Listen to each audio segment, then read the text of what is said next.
Okay, let's do this. This will break on me real quick. Man, I can't wait to upgrade the studio.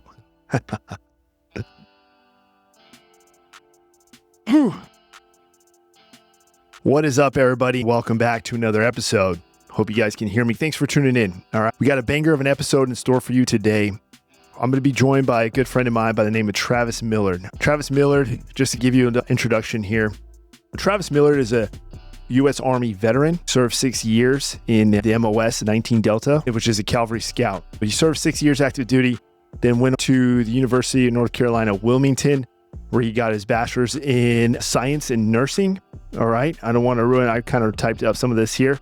But he continued on to become a psychiatric nurse and currently school obtaining his psychiatric mental health nurse practitioner degree. Travis specializes in post-traumatic stress with emphasis on veterans and first responders. So we all know mental health, especially PTSD, is a big issue in our society, but really big in the military and veteran community, along with the first responders. I look forward to kind of engaging some conversation and kind of bringing some awareness, a little educational piece as well. But most importantly, he is a loving father and a husband. I'm really looking forward to this episode. I hope you learned something. If you haven't already, please hit that like button, hit the subscribe button, and we'll continue to find comfort in our chaos together. And of course, in this episode, we may discuss certain things or experiences. So I just want to forewarn you, if you know somebody or have even suffered this yourself, please, I just want to forewarn you, this may not be one of those episodes, just kind of as a disclaimer before we get into it, but it's a very important topic and we should definitely discuss and tackle these things and have those uncomfortable conversations. If you have any input, comment down below. Let us know your thoughts as we get into this episode.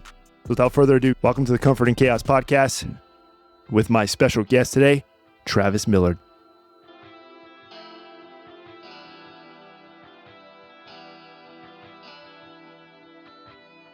What is up, everybody? And boy, do we have an episode today. You guys already know from the intro, we got a special guest today who's going to dive into the issues and topics I introduced, something that we need to elevate an awareness on, gain more understanding. And of course, that way you're able to learn. Sometimes the conversations get a little uncomfortable, but that's the only way you're going to find true growth. Without further ado, we got Travis Millard, correct? Yeah. All right. Travis Millard. Yeah, that's right. Thank you for joining us today. Travis Not Millard a problem, man. is, like I've mentioned before, he's a 6-year Army veteran, right? Active duty, former 19 Delta Cavalry Scout. If you ain't Cav, all right, that's right. Are we allowed to cuss? Oh, you can, dude. This is Comfort and Chaos. You can cuss here. Because you know how it is in the military. Like, even outside, sometimes I get the stares, like, cuss a lot. Yeah, they got to get used to it. Not only you're a loving father, a loving husband, and went off and graduated North Carolina, Wilmington. UNCW nursing school. What is your end state? I know a real focus on mental health, correct? Yeah. So currently I am a psychiatric nurse. I work with kids and adults in acute psychiatric care.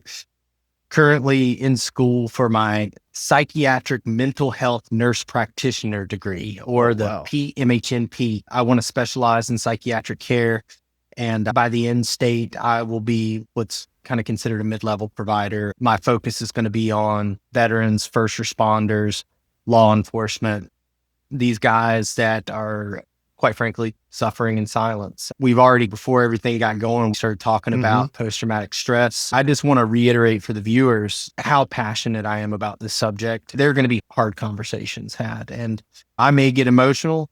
Dude, I'm passionate, and my end goal, like if I had it my way, if I had a crystal ball and I could shake it and kind of see where it's at, honestly, I want to be in the faces of senators, representatives, congressmen, and letting them know, like, hey man, I'm not going to stand for this any longer. The demographic that I love, the people that sack up and serve their communities and serve their country, go out here and they fight these wars. They get in the trenches of healthcare and law enforcement, and they're exposed to unspoken terrors.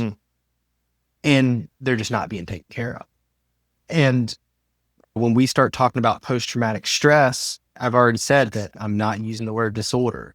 We've already talked about this, and I would love to go over it again quickly. Enlighten the crowd. Yeah. So team, Yeah. give the team an understanding of why you. The reason I'm not going to call it a disorder is that when we run up a flight of stairs, heart rate increases. Mhm. When we're eating foods, liver working hard, creating bile, enzymes, break down the food, digest. When we're drinking water, when we're, going on a run, our kidneys are working hard, processing urine.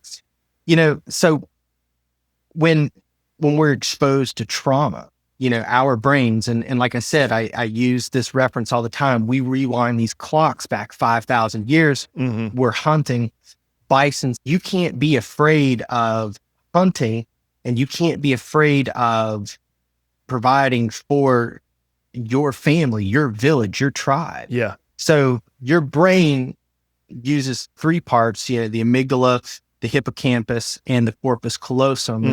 Particularly the amygdala.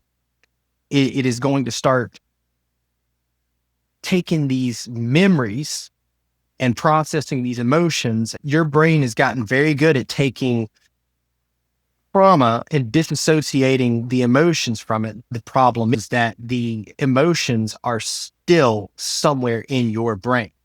They get associated with a particular smell, a particular sound, a particular tactile feeling. And like I said, I don't love using the word triggers. However, the reality of it is that these are triggers, and they create a spontaneous feeling of these emotions, and they become very intense, whether they're anger, anxiety, depression. It could range from, so many different things. So we have this range of emotions that can occur spontaneously, and we don't really know how to process them because there's a breakdown in communication between the left and right hemispheres of the brain. Your left hemisphere is processing emotion. Right hemisphere is using logic. So, we have that corpus callosum that sits in the center of our brain that facilitates that communication back and forth.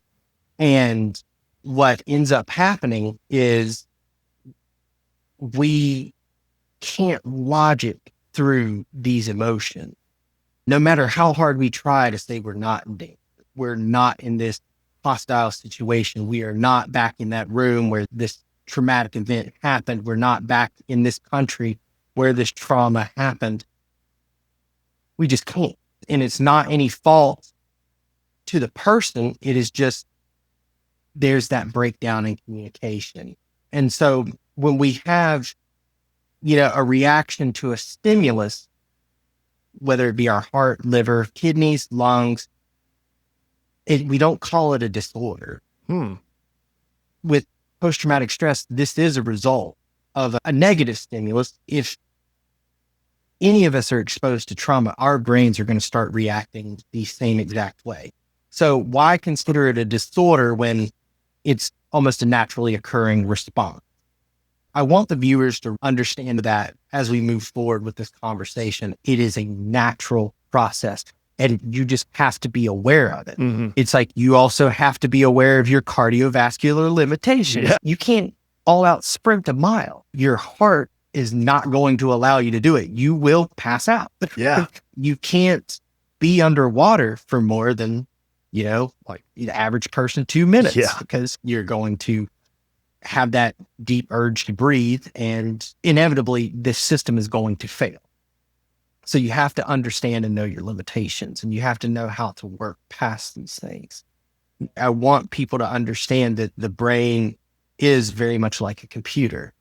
With computers, there's always a workaround, a hack, a glitch in the system. And what I explain to people, just some of the first fundamental steps of working through post-traumatic stress, is you got to bypass this emotional holdup.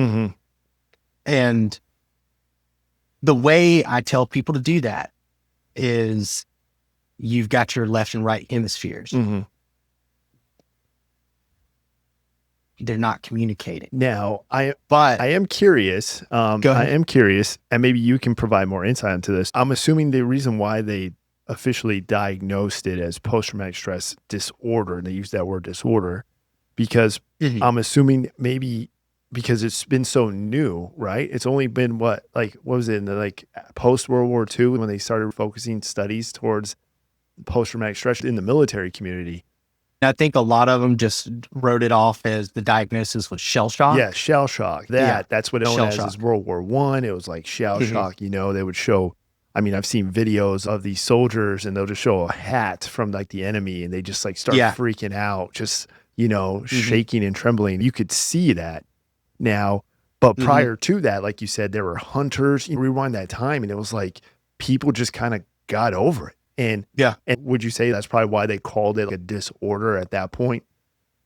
Honestly, I think when we look at our hunter-gatherer roots, and even in the military, there's some comfort in suffering together. Yeah. A lot of guys don't realize how jacked up things are until they leave their tribe and they come out. And even myself, I didn't realize. They leave their tribe and now they're around the normies and you're like, hold on, that's not how things work. It turns out that is how things work for the 99% of the population that's not exposed to this. Exactly. And when we look back on our history, our lifestyles were much more active. Our lifestyles were much more wholesome, much more family oriented. And actually, believe it or not, when I talk about coping strategies and things that actively work to combat post-traumatic stress, it's those things. You got to implement a lot of mindfulness, social connections.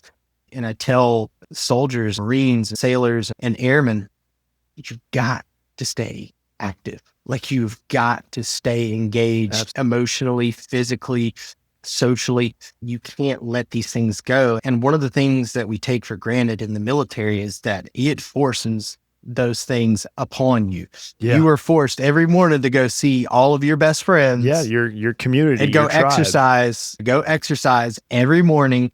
And, you engage in tasks where you are 100% focused, whether it's, PMCS in the morning, having to focus on why is this engine not turning? Or, like, hey guys, we need to, figure out this battle plan, and we got to, figure out logistics, all these things.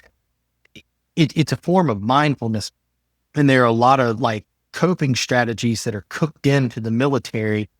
However, people still, I say people, but a lot of people still slip through those cracks because it is, just the gravity of the situation.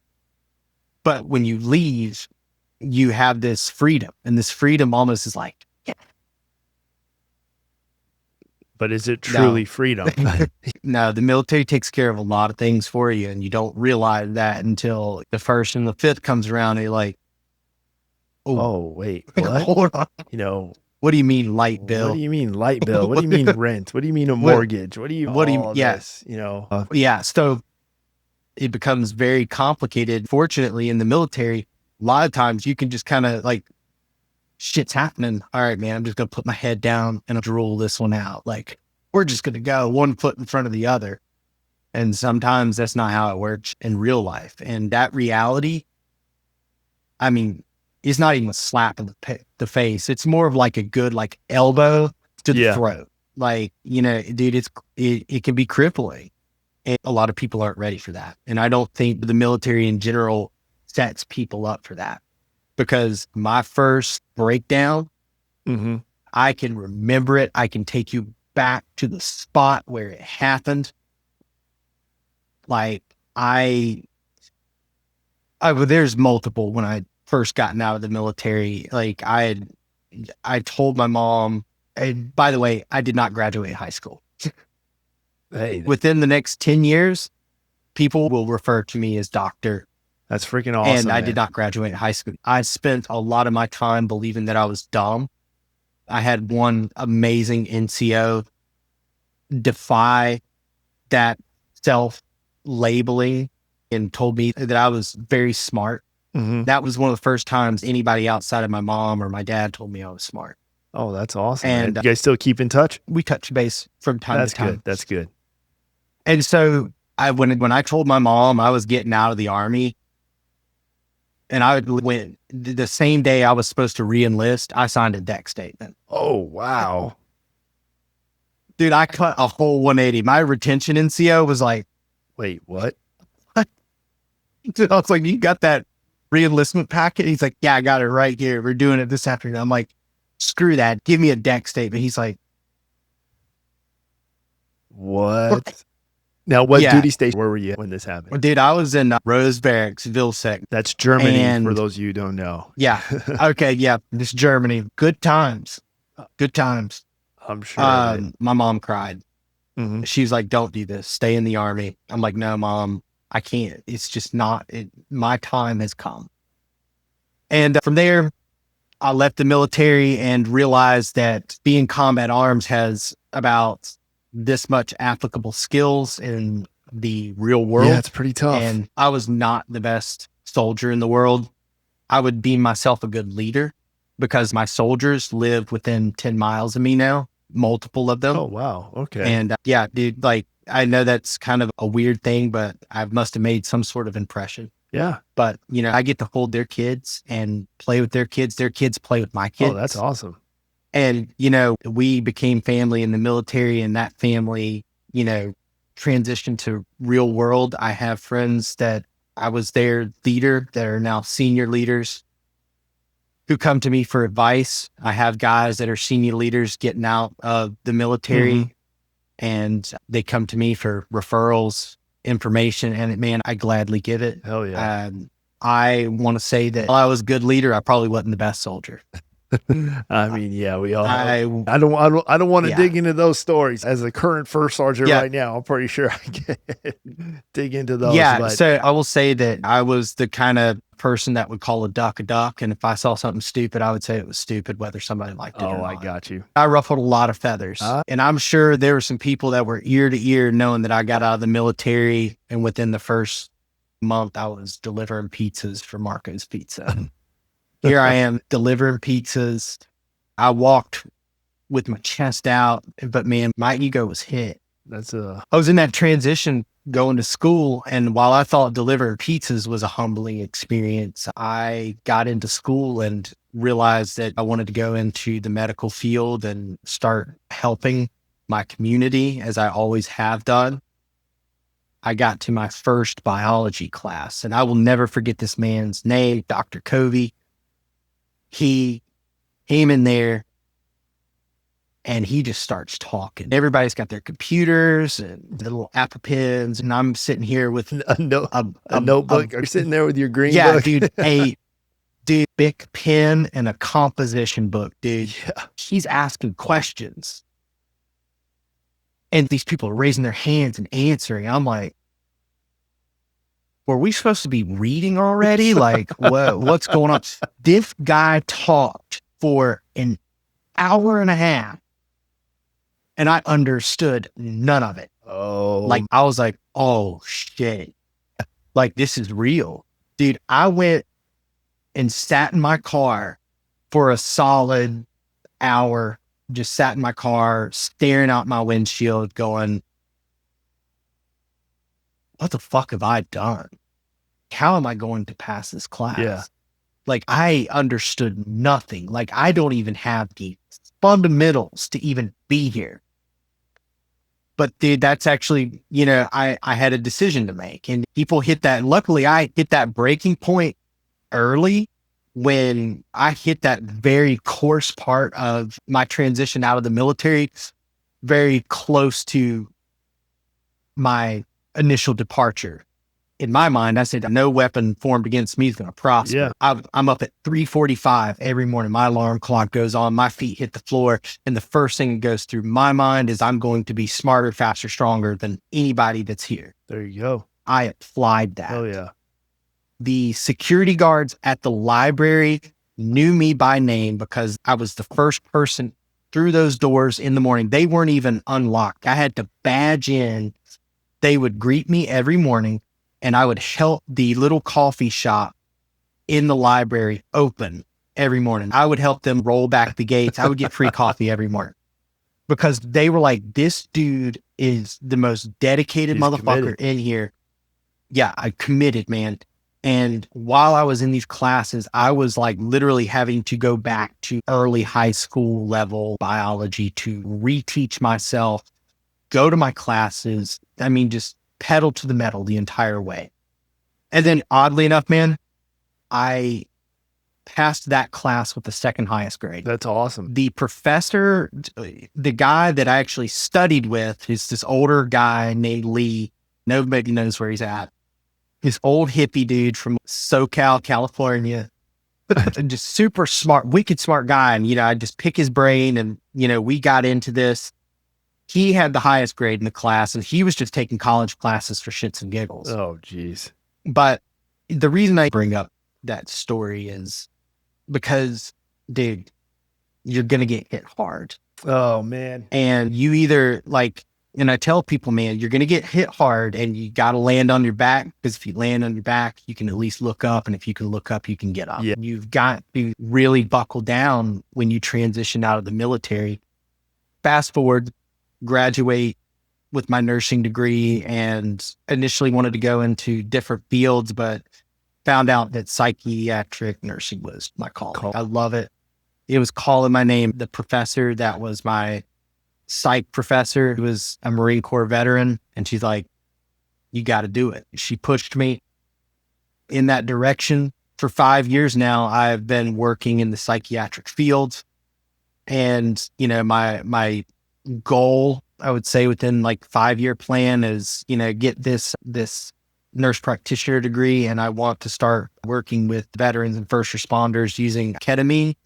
I don't know if you've heard anything about that. I haven't. Okay. Is that like a psychedelic?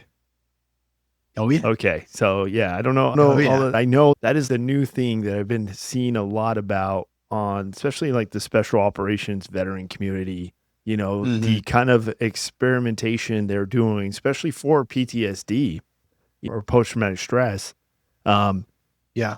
Especially for those ones that are just really having a hard time adjusting, and rather than resourcing to alcohol or drugs, there are exploring the experimentation of psychedelic treatment. I've heard of ayahuasca, I've heard Ibogaine, DMT. Yep. And DMT when it's controlled and monitored. Yes. That is the big thing. Okay. Ketamine is another one. Now, luckily, S-ketamine or intranasal ketamine, and then ketamine is another one. I got introduced to the concept by a Navy SEAL that I had worked with. He was a PA that I was working with, and he was really hard pressed on trying to get me into his clinic to do it.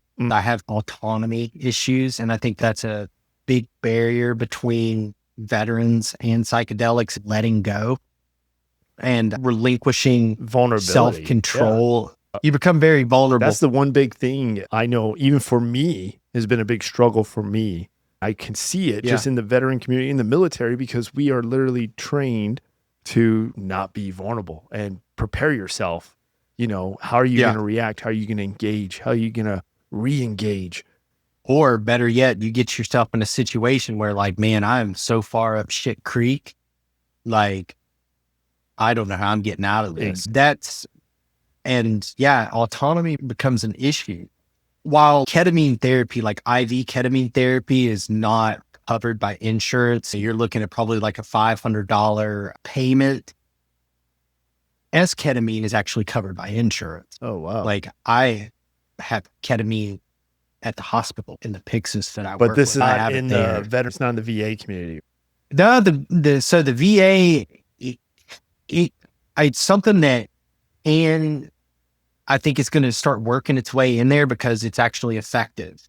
I mean, very effective. The efficacy of treating anxiety, depression, and even post-traumatic stress with ketamine is pretty solid. It kind of circumnavigates this route that a lot of psychiatric providers are taking, particularly in the VA, of just throwing psych meds at people. The problem with these psych meds, it's not, and I need people to really listen to me when I say this, it does not fix the problem. Mm-hmm. Psychiatric meds, when we talk about things like schizophrenia and bipolar 1 and 2, these chemical imbalances, yes, I'm not saying do not take your meds, please, people. If you have, take your meds. This is not me saying stop taking your meds. But when you talk about post-traumatic stress, it's not fixing the problem. It is taking all of the shit, putting it in a jar, putting a lid on it, and hoping it doesn't come back out. Mm-hmm. And a lot of these dudes, these medications mess with their metabolisms, and it causes them to gain weight. It causes their libidos to drop. It causes issues with their hormones, testosterone. I mean, you're a fit guy, right? I stay fit. And if I'm not looking fit, if I'm not looking strong, I'm not feeling strong. And if I'm not feeling strong, dude. Yeah, it messes with your psyche. It messes with your psyche, especially if you're coming from the military, like combat MOS. And that's so deeply ingrained into you, this idea, this image of strength, composure. And if you lose the physical aspect of that, it is going to ravage you. Yep. I tell veterans all the time, veterans and guys in the military, you come out, do not be lazy. Do not be a fat fuck. You've got to stay in shape. It's non-negotiable. It is non-negotiable. Tomorrow morning, I will wake up and I will go to the gym. Yeah. It's non-negotiable. Yeah. And dude, there's science behind it. We talked about that earlier and we'll dive into it, but back to the original point, these meds, they're not getting to the root of the problem. They're not teaching people who have experienced trauma how to navigate. I always try to give people visual representations of your mind with post-traumatic stress. Do you remember that game on the computers, Minesweeper? Minesweeper, yep. Yes, Minesweeper. I like to tell people to look at their brain with post-traumatic stress like Minesweeper. Okay? You start navigating your brain and you realize, oh, okay, there's a trigger here. The smell of burning eggs, eerily similar to burning flesh. Yeah. It's a trigger. You get outside mowing your lawn, got your ear pro in, you're back and forth, that droning, that pacing. It might send you back somewhere. Mm-hmm. The smell of baby wipes might send you back. So now you know where this trigger is. You know where this negative emotion is in your brain. And I tell people it's not really going to go anywhere until you go to therapy and process through it. You've got to flag it and walk and tiptoe around it if need be. Yeah. You have to navigate your brain differently now. The cool thing about ketamine and ibogaine, DMT and ayahuasca is it actually is like a re-networking of your brain. During these psychedelic states, your brain is almost re-networking and reassociating the memory with the emotion. And it is allowing you to properly assess this emotion and process through it. And that is the point. Unfortunately, as many of us already know, the insurance companies aren't geared towards cures. Sick people make money. When we find things that are really working, it is hard, and they really put a lid on some of this stuff.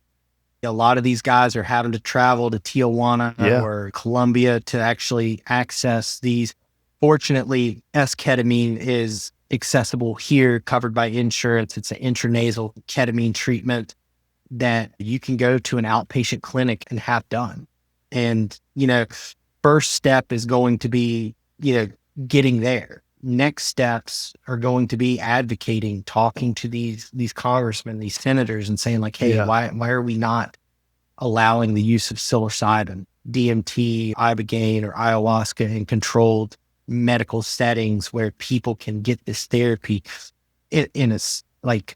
especially the people that, need it the most. Now, You know what I mean? I am curious, would you say a lot of that is due to two things? One, these senators and congressmen are probably just inexperienced when it comes to the military community and post-traumatic stress, and just the awareness of it all. Because I mean, a lot of them, unless, you don't see too many, a lot of our politicians now we're at a wave where I like to say they're not really, they haven't really served in the military. They're very old school mindset.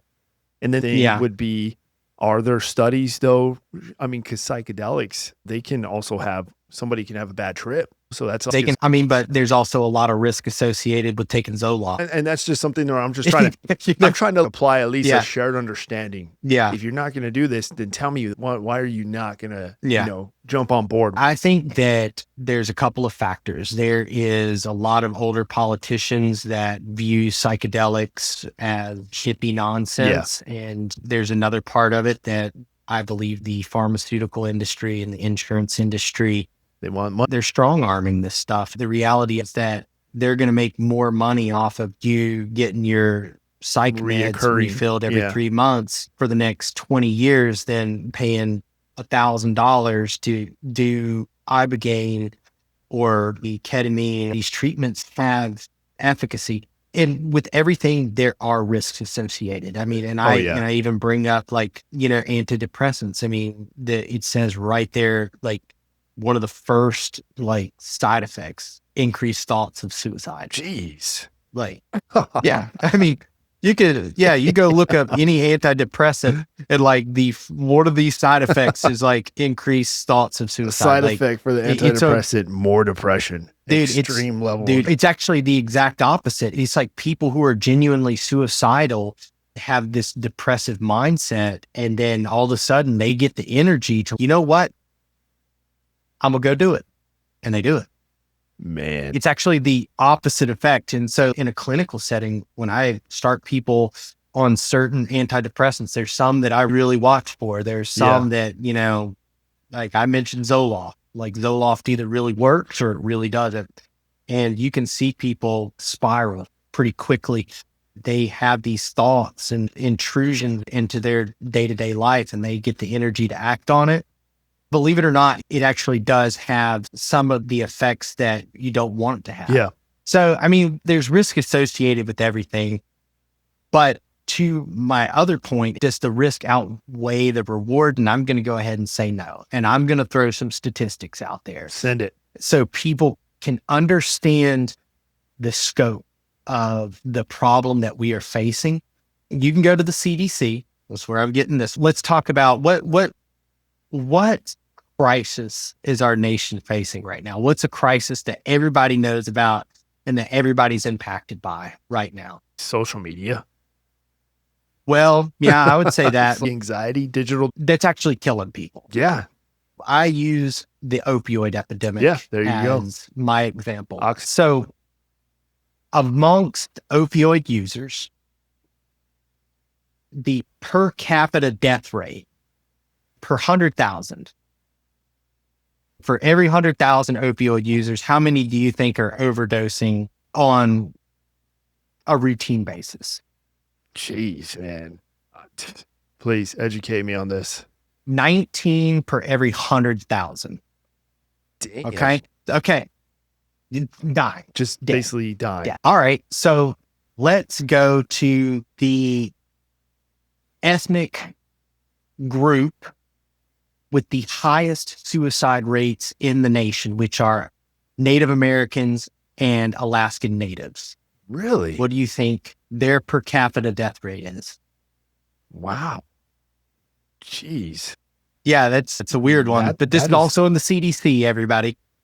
This is CDC. Man, I don't know. Out of 100, I would say out of 100,000, would it be 19?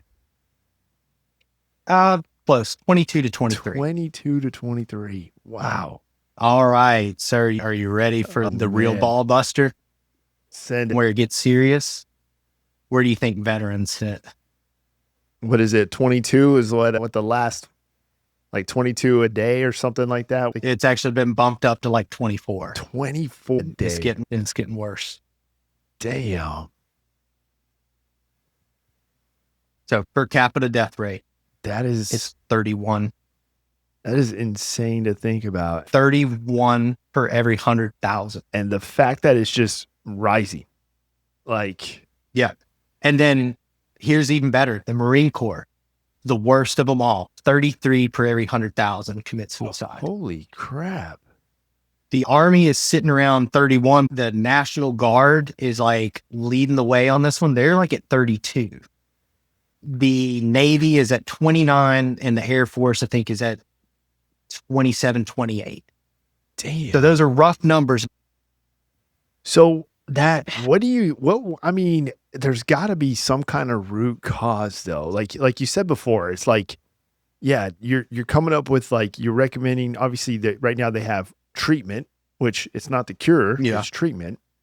And of course, you had mentioned ketamine, which is a form of treatment that can eventually lead to a cure, I'm sure. I don't know. I don't know the data on that one. But at the same time, though, sourcing out the issue, is it so a generational thing? Dude, honestly, I feel like there's so many ways you can take this because I don't think it's a generational thing. Actually, some of the highest rates of suicide for veterans are Vietnam veterans. They commit suicide pretty frequently. Yeah. What I personally think it is, I kind of go back in my mind to when we were in that mindset of being a war fighter. Yeah. And I think about going to Afghanistan and you have a very ruthless force that is not going to have any mercy on you, that is not going to have any kindness with you. You're facing evil.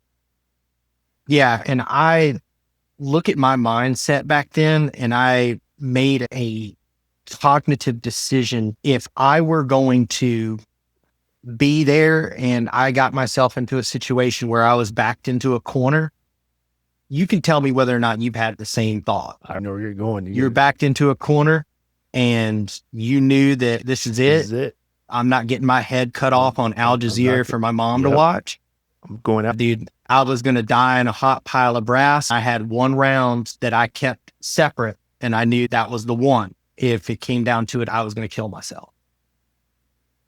And I think a lot of dudes have that mindset, and a lot of dudes have that big red button that they know that they're going to push. They're going to make this decision. And I think a lot of people don't take that big red button out of their pocket. Yeah, that is a tough one. I don't think people take that big red button out of their pocket and they find themselves backed in a corner, man. And the civilian life, they feel hopeless and helpless and they push it. The problem is that you can't ask. That kind of fucks with me because I've had a lot of friends that I've lost to suicide, man. And some people that I would have never guessed. I know you have. There's no question about it. The fact that I know you have had more than probably 3 friends commit suicide. That is crazy. There's a problem. That is crazy. And it's exactly. I'm going to say that it never gets easier. I've had people leave. And I wish with all my might that they would have called me. That I don't care what it would have been, money, clothes. I just would have liked to have helped in one way or another. I had one last year that was so egregious. When I found out, I'd pull off to the side of the road. Yeah. Because it was a person that was one of the funniest, kindest people. And I'm listening to a news report. Yeah. They said his name. And I was like, there's no fucking way. Yeah. And I Google it. I pull off to the side of the road and I Google it. Head on my steering wheel, tears, because this dude was funny, nice, beautiful soul, got suicide by cop, got into a full-on shootout. with the police on top of an elementary school. Oh, wow. Dude, I would have bet every asset that I have that if you would have given me a million scenarios for this individual, that would have been the bottom of the pile. Exactly. Last one. And I was just in shock, dude. And, that one wrung me, but, try to sit down sometimes and think about what was going through their head. That's the one thing that I've struggled with the most is the fact that it's the first thing we try to do is try to understand. Yeah. But no matter how hard I try, it always results to me being angry. Because I can't understand it. There's no way it makes sense. I would tell, and what makes it worse is whenever they're already going through something, because I had one in particular that I knew was going through something. I'm picking up the signs and I'm trying to do everything I can. Just, hey, man. Yeah. Hey, what's your plan? Just tell me you have a plan, And then they tell you to their face, I'm fine. Everything's good. I got a solid plan. And then you go and find out, was this your plan? Like I asked you, man, I'm reaching out to you, but you're making the choice not to open up, share what you're truly going through. And I can never understand it. And I just get angry. I think the root of this conversation is where we start to really look at how to change that, because another story, and one of the ones that makes me almost violently angry, there's some people that were involved. And if I ever had the chance to get in a room with them, I might lose my bearing, I would lose my bearing. Let's not put you in that situation. Yeah. You're too smart. Yeah, sorry. I went to a dark spot right there. No, but there was another individual. And I mean, this is kind of where I want to broach the way we handle things, active duty, the way we perceive it. I had one individual who was an acquaintance of mine. I wouldn't say he was one of my very close friends, but this individual had reached out for help and had explained that he was having some of these feelings. Some people watching this podcast might know exactly what I'm talking about, but he had come forward while in active duty, stating that he was having these thoughts and he was in a dark spot. Where I get a little frustrated is that he called for help. Mm-hmm. And you know what? Before we talk about this story, I just want to throw out a scenario and ask you what you would do personally. Okay. We're back in Afghanistan. We're in a combat zone. You're a senior leader and you have your platoons out on mission. You're there with the commander, making sure logistically everything's going right, making sure, the mission's being accomplished for the day. Platoons come back. Y'all are figuring out what's going on in the day. You do a head count and you're short a soldier. Where's Private Snuffy? Yeah. Where is he? He's not in the vehicles. And then after searching around, you conclude that Private Snuffy got left in the hot zone down there in the village and he's not with us. He's there. And intel's coming back that, hey, Taliban are chattering. They know where he's at. They don't have him yet. He's evading capture. Given assets that you have, what do you do? As a leader, I am getting with the commander and we are going to spin up every 1/60th, whatever asset. And we are going to send to get this dude out. Yeah. I got to load up myself in a truck. And I'm going to be like, give me this crew. We're loading up. Yeah. And we're heading back out. Mortars, A-10s, I'm letting everybody drones. Know. I'm letting everybody on that. We're heading out. Yeah. Okay. So I believe every leader in the military would do the same thing. They would throw everything in the kitchen sink at that problem. So I'm going to continue with my story where this particular individual was seeking help. There was some training going on and he needed to be committed. He needed psychiatric help. And that required some paperwork, some signatures for this guy to get the psychiatric help that he needed. They delayed that psychiatric help. They put him on suicide watch at the staff duty desk, took his laces away, and basically sat him on a cot at the staff duty desk. Anybody that walked by him knew exactly what was up. Oh, yeah. And one day he talked to the staff duty NCO and said, "Hey man, I'm going to go get lunch." He walked back to his room and he hung himself. He succumbed to that self-inflicted injury. And what fucks me up the most, dude, is the distance that he had to walk. Yeah. To get to where he was going, back to his room.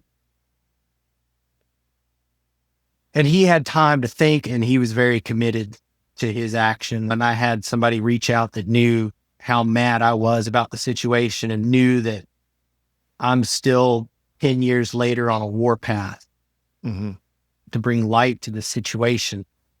That was a long walk. Yeah. You know, and that particular person said he was going to do what he was going to do regardless. And I would happily disagree. Yeah, no. But if he got care coming from somebody who's working in mental health, if I've got somebody that's suicidal like that, they have a mental health technician with them, arm's reach. They don't have access to lethal means. They do not have access to anything. They have a nurse accessible 24/7. Yeah. They have a psychiatric provider accessible 24/7. Like that, somebody who's in that frame of mind, that's very serious, especially when they are that serious about it and they're going to do it. As professional as we are as soldiers, we're not psych professionals. No, not, man. And we can't pretend that we are. But I think what infuriates me the most about that situation is that it's not uncommon. Whether you look at it one way or another, a life is a life. To me, Absolutely. A soldier fallen is a soldier fallen. Absolutely. We have to treat it the same way as if Joe Snuffy is still outside of the wire. And we have to maximize all these assets forward. I'll tell it to you like this. If we were in a war and 22 soldiers a day were dying, like it'd be different. I would love to see what Boeing and Raytheon come up with. I would love to see the fiscal numbers that would be thrown at that problem. I don't want to leave this in a depressing state, because these stories, man, they're common. And they are too prevalent. I think what infuriates me the most is nobody was held accountable. The most accountability held was to the staff duty NCO who got wrung out and dried. But the reality is he was not a medical professional. No. At one point, I was mad at him. Yeah. I mean, everybody would, but he was just, like you said, he's just there because he was told to be there, and he's just probably asking, "Hey, what's this cot here? What's this soldier?" Yeah. Just keep it on him. And he's like, "Okay. Roger, check Roger." And the crazy thing is, we, especially as me being part of the command team, every individual is just different. Every leader, every commander is different, they have different life experiences, and they bring those experiences, they bring those knowledge, they bring those skill sets, and now they're put in this position, and now you have to lead. And every leader is going to lead differently. They're going to have their own style of leadership. Now, I know that if I were to have that soldier and those leaders came up to me, and I'm the first sergeant, and that platoon sergeant came up to me and said, hey, squad leader just reported Private Snuffy is acting a certain way, making comments. He probably needs some help. I'd be like, okay, bring him to my office. Let me sit down and talk with him. I know this because I've had this happen. And I said, hey, soldier, come on to my office. Let's sit down. Let's chat. You know, because I just know from the type of man I am and my life experiences, me being a big brother, the oldest of 6, you know, just having that human interaction. Hey, let's talk human here. What's going on? You know, tell me what's the issue? What's going on? You know, this is your moment, you know, hey, relax, sit down, have a seat, and let's talk. Yeah. And we're talking. And then that's where I'm going to be like, hey, sir, I'm going to go ahead. I recommend we do a command referral and get this soldier command referred into the wing, get him admitted, get some immediate. It's a phone call, sir. You have that authority. As a commander, you can make a phone call. They can see him like in the next 30 minutes and let them make that, you know, let them make that judgment, because we are not medical professionals. You're the commander. I'm the first sergeant. And that's all we can do. Then at that point, you're passing off that risk. Commanders assume the risk. That's what they do. They pass off that risk, pass it to a medical professional. Let them make that assessment. Let them sit down with the soldier and talk. If they're non-deployable, they're non-deployable. Yeah. But then that's your MOS. That MOS, though, and see, in the combat arms world, it's very different. Dogs. You're training dogs to be dogs, you know, and that embrace the suck it up. Yeah. That has been the mentality going forward. You know, you mentioned it earlier when you said the Marines. Think about it. I mean, from day one, just look at their basic training compared to Army basic training. Yeah. They are literally, you're a Marine. You will not quit. You will not accept defeat. You know, you're a Marine. Semper Fi, you know, and it's just like you drink this Kool-Aid. And then all of a sudden, it's like, you could imagine, you're literally stripping yourself of everything you knew as a civilian, and now you're a Marine. Yeah. So it is one of those things, and I think the only way you can fix that is, I would say, guys like you who can come back in, not come into the military, but elevate an awareness to command teams. You know, I think to fix this, they need to elevate an awareness where we have all this mandatory training for soldiers. You know, hey, you got to do this. You got to get EO. You got to get sharp training. You got to get all this training. Now for command teams and platoon sergeants and above, you guys are required to get this training. Somebody like you comes in and just says, here's the data you guys need to be aware of. Here's the data. Yeah. Now think about how you can apply this in your foxholes right now. Yeah. And another way is they always record the data, like the stats you read, they record that data, 24 now, you know, per capita. Okay. Why don't you show us the good? Show us some progress. The ones that have been successfully treated, data, successfully treated and mitigated. Now just living a prominent, like, give us some of that data too, because you can't just give us doom and gloom all the time. Let's also record some of the good, you know? Yeah. There's a lot of good. Like, show us that proper training, proper awareness does work, and here's why. Yeah. They don't do that either. I 100% agree. But another huge factor is reprisal. A lot of these dudes get deemed unfit to serve when they hit rock bottom, right? And a lot of guys, they want to serve. That's what they want to do. But, you know, they understand, if I come out and I say this, you know, I'm going to get booted. Like I'm going to, you know, lose my, you know, ability to serve. And, you know, they get stuck between a rock and a hard spot. Once again, you've got a good soldier, and some of these guys, it's not Joe, it's squad leader, it's platoon sergeant, it's first sergeant. It's getting everybody. It's not just, you know, I think that number one, we got to take a little step back. You know, we've got this structure and this system, this rank, but, you know, man, you can't wear that uniform forever. No, you're absolutely right. Comes off. I personally I'm dreading the day when I got to take it off, because this is the only purpose I've ever known for the pet. It's going to be 20 years. You know, I'll retire 20 years. So 20 years of my life, this was a purpose that now is just going to be gone with a DD-214. And now all of a sudden my Yeah. life And I'm going to changes. tell you what, it's a change that a lot of people aren't ready for, but you can be ready. That's a good thing. To your other point, I think that we need to, as a community, as the military, need to say like, all right, you know what, rank and uniform aside, we're human. Yep. And and I think, deep down in my spirit and my heart, the things that we go through, I don't really hold anything personal against some of the enemies that we faced in the past. As a matter of fact, I have a very weird but mutual respect for them in a way. It's like, you know what, if somebody were rolling around in my country, man, I'd be making bombs on the side of the road too. If some foreign nation thought they were going to come travel through my neighborhood, yeah. Like you're trying to apply understanding.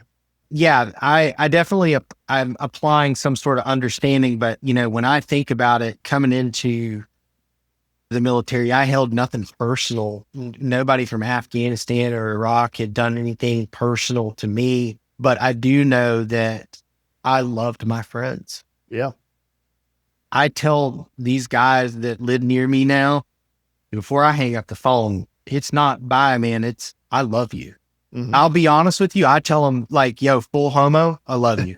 No, I tell them I love them. And I do. I loved the people that I served with. That's good, man. Like, and I'm not afraid to say it. I don't get two shits. No, that's good. The Army, the military, that's one thing that you build is a sense of community. That is very lasting. strong. It's very long. It's fraternal. Yeah, it doesn't go away, man. I realize that a lot of the most brutal acts of violence that we can read about, you can go through and read the stories and Medal of Honor and these guys, the most brutal acts of violence, I think were 1,000% done out of love. I love these guys so much. I remember a moment in my head, this memory where it was Halloween. I was there with my battles and, there's a couple of us that didn't have kids and one of us that did have kids and a family. I remember we were all dancing, having fun. I remember seeing him dancing with his kids and, me and the other like two single guys were kind of like leaned back in chairs watching. And I kind of like out of the corner of my eye, looked at them and I knew that if anything bad were happening, we would very willingly give our lives for our friends that had the family because we understood that he had a lot to live for. And we loved him so much and we loved his kids and what he had that we would give our lives. Yeah. And that moment sticks with me because I realize a lot of what these guys have experienced and what they have done was out of love. When I try to bring it up and explain it in these ways, I'm trying to convey the fact that you were right. You did this out of love, and there are a lot of very confusing emotions surrounding the things that you've experienced and the things that you've done. But don't be ashamed. You loved these people and you lost some people that you love. And you did things that you don't know if you're going to be able to justify in front of the Almighty because of love. And it dude, is complicated. It's complicated from the love to the nuclear option that a lot of us carry around in our pockets.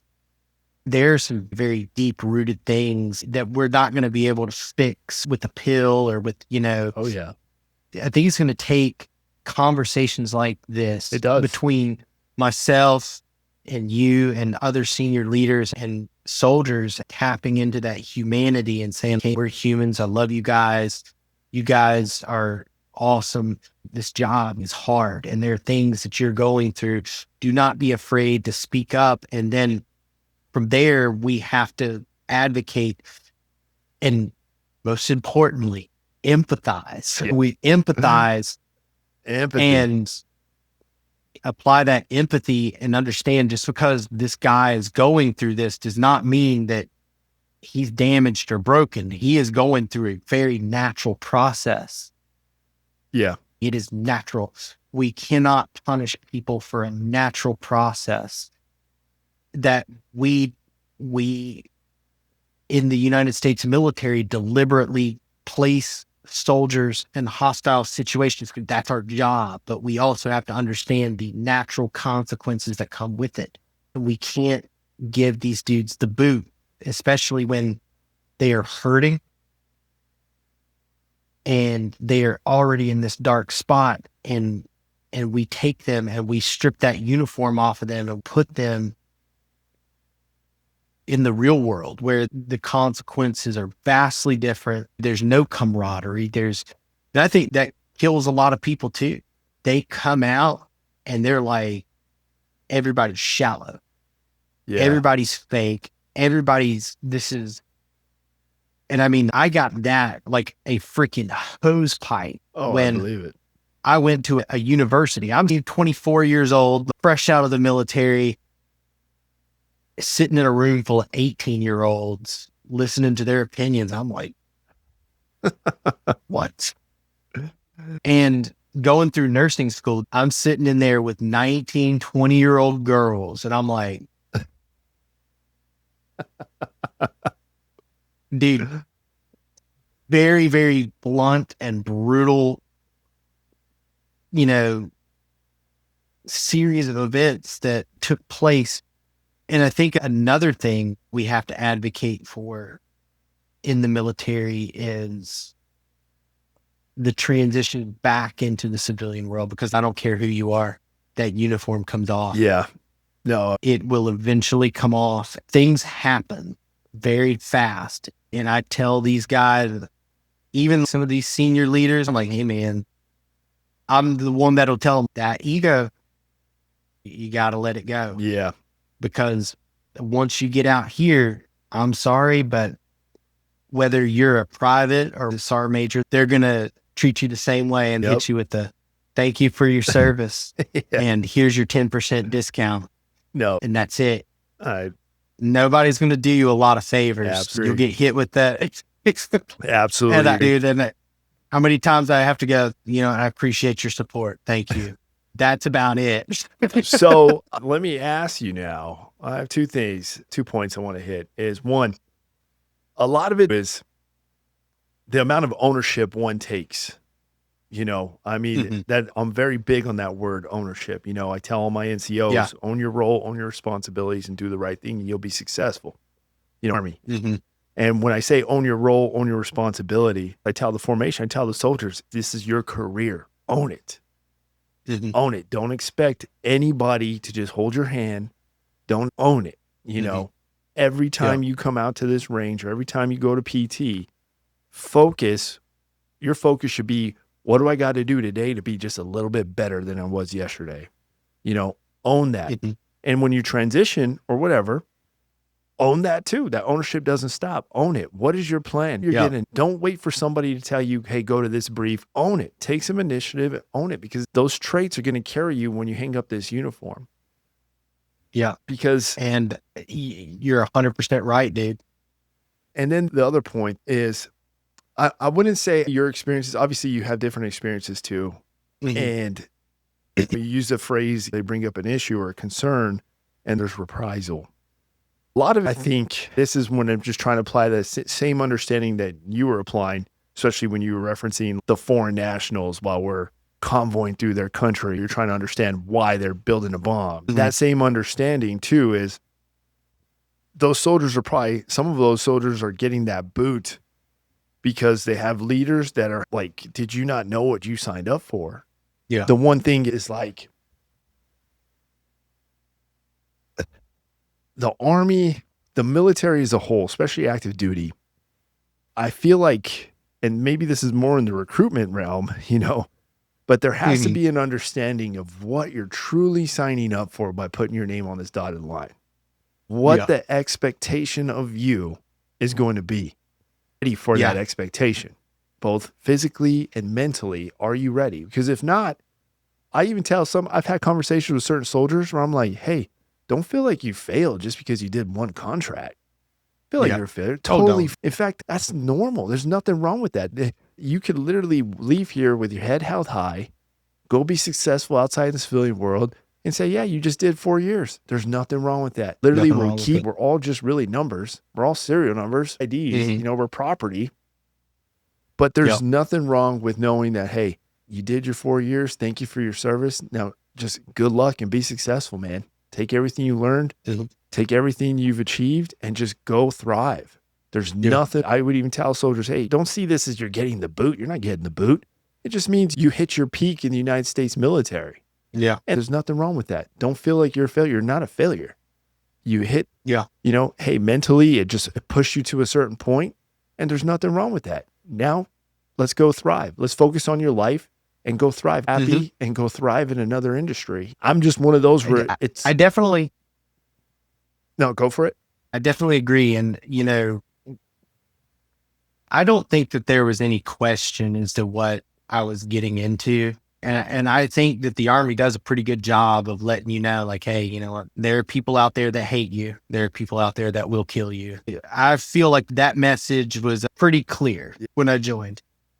What I did not understand was the complete change in who I am. What I did not understand was the love and the compassion that I was going to have for other human beings while I was in service. And I did not fully understand how that was going to impact me. And I think there are a lot of leaders that are just going to, this is what you signed up for. But at the same time, there's a lot of things that came with the military that you had no earthly idea. There's no way to put it down in a brochure. Oh, exactly. It's just not going to happen. But to your point, man, taking ownership, that's something I'm huge on. I'm not going to say there's some magic pill or a cure that's going to fix what you're going to go through. It is 100%. You have to take ownership. I had a conversation with a buddy of mine because when I was in college, I was bouncing at a bar. One of the greatest jobs I've ever had, close to being in the industry. That's a great job to get into as a military veteran. Let's go be a bouncer. And Wilmington, North Carolina, there was like dudes that were like ex-Ranger, ex-Special Forces. Like there were guys who were MARSOC that came down. We were stacked. But what was really funny is that these guys, they were really tight-knit crew, and a lot of them went on to be extremely successful, like lawyers, doctors, nurse practitioners. I was having a conversation with one of the guys that I worked with, and he kind of said, there's no doubt in my mind that we were going to succeed. We had that in us. Some people just don't have it in them to get out and put their nose to the grindstone. And that is a factor. And what I will say, as somebody who's gone through this, who is successful, I'm not here to gloat or anything. I am very happy. Hell yeah. I'm very successful. Oh yeah. I am in a position where I don't have any wants. My needs get met. And there's no question that I worked very hard. And like I said, 3:45 in the morning up. Oh yeah. In that library, figuring it out. And you have to take that ownership. And I will tell you that I forgot what they were called, like SFL TAP or something. Those classes, they might as well just get rid of them, because I have used nothing from that class to navigate my life whatsoever. They need to revamp that process. And guys getting out, and like I said, I don't care if you are, a PFC with an Article 15 getting out, or you are a battalion command sergeant major.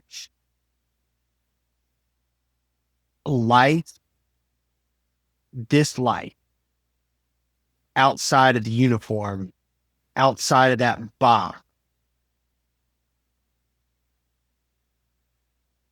it will do something to you, man. Yeah. You get out here and realize this structure you had is completely gone and nowhere to be found. If you do not create it for yourself, the biggest piece of advice I tell guys that are getting out, I tell them, do not take a break. Don't take a vacation. You need to get out, have a plan, and implement that plan. You need to attack it as hard as you can, because You go and take this break, your money starts dwindling, and it's not like there's another paycheck. Your head's going to be there, whether you get paid or not. And there's not a DFAC where you can go and grab some food when you're hungry. Absolutely. That is not the way it's going to work.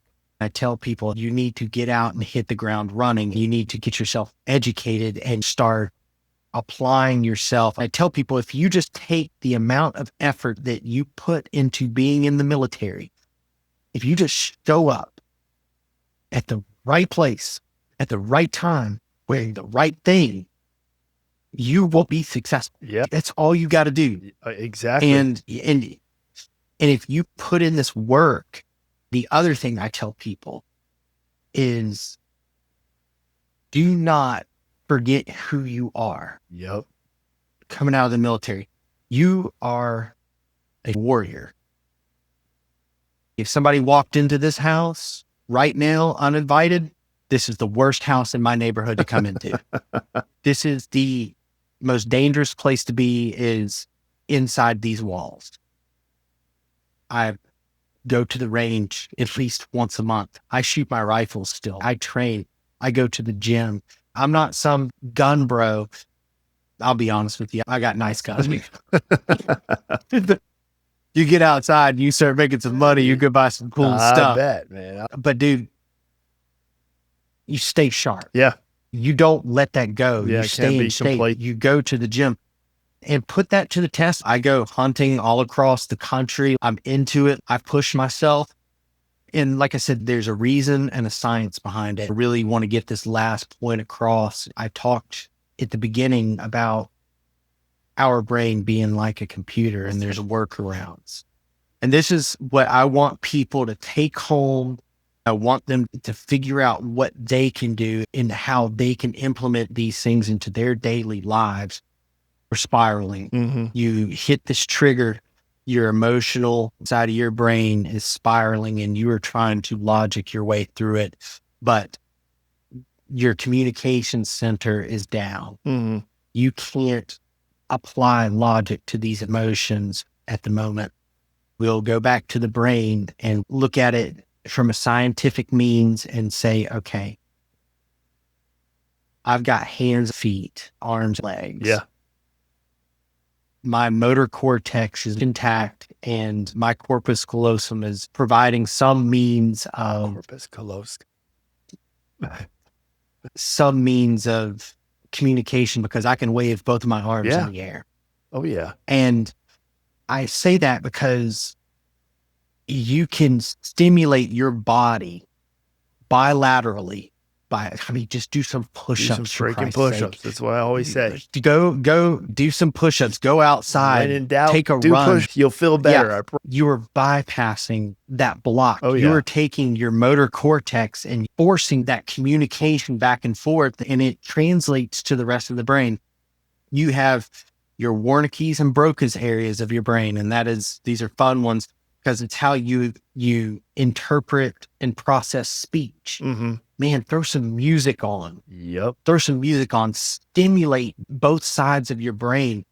Do some exercise or get into something that requires you to stimulate your body in a way that reconnects your mind.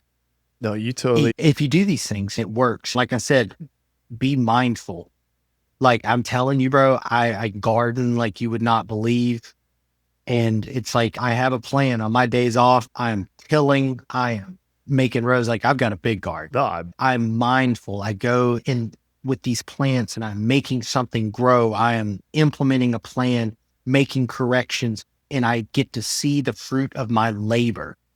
When I'm in those woods and I am quiet and at peace, really sinking into the vibration of those woods, I am mindful. I have time to reflect on my actions, who I am, and what I need to do, what steps I need to take to provide for my family. If you don't take that time, if you don't take that action to call yourself back, you're going to get lost, man. I don't care who you are. You could be the baddest individual on the face of the planet. It can get you, man. I want people to know that Like when things go bump in the dark, please call a friend. Yep. Please call a friend. Call somebody. Call somebody. And if they don't pick up, call the next person. Call until you get somebody and talk with them and try to figure this out. Don't be afraid to get help. Even if you don't go through the VA, and I understand that a lot of you guys don't want pills, go to therapy. Don't think that somebody's going to hold it against you. It takes more strength to spill your problems out and try to fix them. Absolutely. Lastly, do not view yourself as a damaged product. I need people to understand it is a natural process. Exactly. Yeah, it is a natural process, man. And I really, really hope that this conversation hits ears, impacts people, and brings some understanding, not only to the scope of the issue that we face, a deep, dark hole that we have got to look down and say, okay, we've got to apply some humanity to this, whether it's the senior leader that has the courage and the ability and, quite frankly, the intestinal fortitude to go up to a soldier and compassionately address them and say, hey, you know what? Uniform, rank aside, a life is a life. Your life matters. You matter to me, because that kid might see you as a father. The same way I looked at my first sergeant, Tom. It was Tom. There was no other Tom. There was only one Tom. Yeah. And he was like a dad to me. If he called me right now and told me, hey, I need your help, I'm in a bad position, I guarantee you I'm either in my car or on a plane. That is the type of respect I have for that man. Oh, yeah. Leaders need to understand that these young men and women look at you that way. And when they have a problem, they feel like they can't be heard, especially by that person. No, that's important, man. You You nailed it right there. You made a lot of good, valid points. I'm personally a prime example of that. In my 14 years of service, I've literally engaged both, ups and downs, both on the personal life side, and I still have to maintain my role and responsibility in the military. So a lot of that can cause some hard weight, and I've done past episodes where I'm literally just venting in a camera. And it's like a form of therapy to me, but a good way that I deal with my own depressive thoughts, or whenever I'm just kind of see myself going down a sinkhole, especially living at home by yourself and you're divorced and you're away from your son.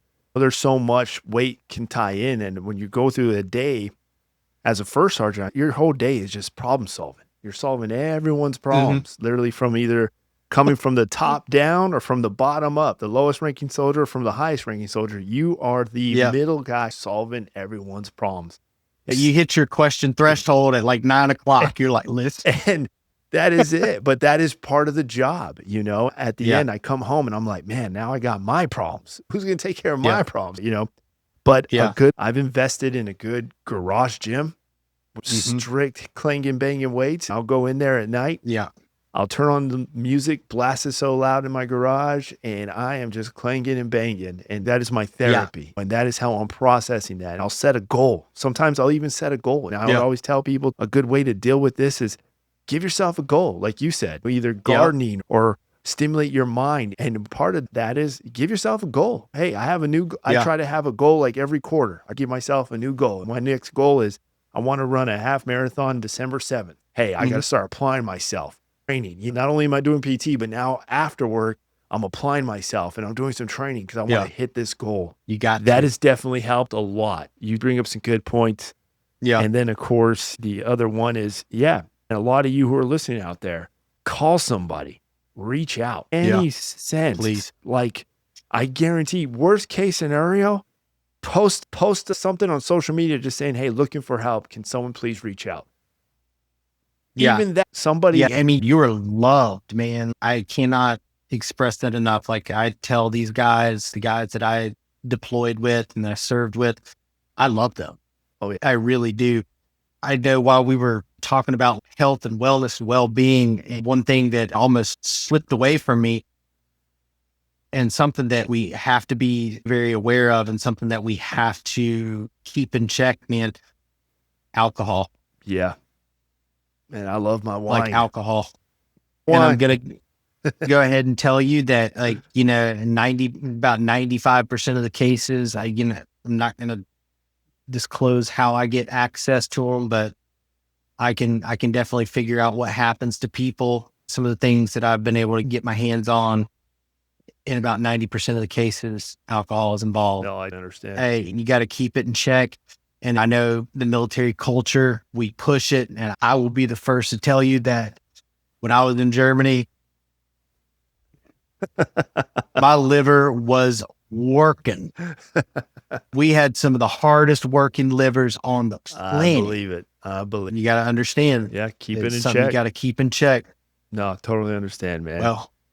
Well, hey, Travis, we'll wrap this up. Yeah. I really do appreciate you. Yes, sir. I appreciate your journey. Most importantly, I appreciate that. Yeah. I love, as a first sergeant, I've seen soldiers get out and they're thriving in life, man. Continue to lead from the front mentality. They're chasing a goal. Yeah. They have an end state, and then they get there, and now it's like, what's next? So you said earlier, 5 years, you want to be known as a doctor, you know, and that is an awesome end state to have. I hope one day I see you on C-SPAN and you're sitting in front of some committee.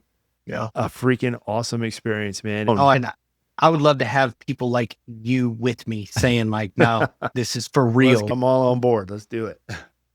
Dude, you know what? I appreciate your podcast. We spoke about it. I was very impressed with the content. I would love to see this thing take off. You're good at it, man. You're doing a great job. I appreciate that, but that's where I do self-evaluate myself. I'm a very humble, humility guy. But that's important, dude. Like, the fact that I was very blunt with you and I said, hey, I'm going to talk to you about some hard things, and I'm going to bring up some hard things, and I'm going to poke some soft spots. And you were like, hell yeah. Okay, let's talk. That takes stones. Mm-hmm. And I would love to keep in touch, and maybe we'll do a podcast in a couple of years and see where we're at and what we're doing, man. You got me, man. And I'll definitely be a sergeant major. I'll be a doctor. Hey, we'll reconvene, right? There you go. Yeah. No, man. I definitely look forward to see where those, you know, and our journey together. I definitely don't be a stranger. I'm not going to be a stranger. Keep in touch, you know. For sure. I really do. I mean it wholeheartedly. I respect your journey, man. And I hope you continue. I look forward to seeing what you continue to thrive and succeed in. I love what you're doing for the community, and please keep that energy. Sir. I know the team will like it as well. All right. Yes, man. You have a good night. You as well. All right. Bye. Well, you have it there, guys. Thanks for tuning in. Great episode, tackling a very tough topic. Some of the conversations went different avenues, but I appreciate you guys. Sometimes you just got to let it flow. When the conversation is good, it's deep enough and meaningful. Some input to add, please comment down below. We share and learn from each other. I really do encourage it, guys. And then also, team, don't forget, please hit that like button, hit subscribe. If you know somebody out there who can benefit from hearing this conversation or even has some input, share it. I definitely appreciate it. That love and support goes a long way and pays dividends on the end. And guys, please do not hesitate. Call somebody. You're feeling some type of way. You're going through something. We all do. Maybe you're not going through something now, but you will later. All right? Definitely, please do not hesitate. Reach out to someone. Reach out to family, friend, a work buddy, you know, a loved one. Reach out to me. There's no permanent solution to a temporary problem. All right, team. We're going to go ahead and leave it with that. Take your vitamins, drink your water, do your push-ups, and let's continue to find comfort in chaos together. I'll see you on the next episode, team. Out.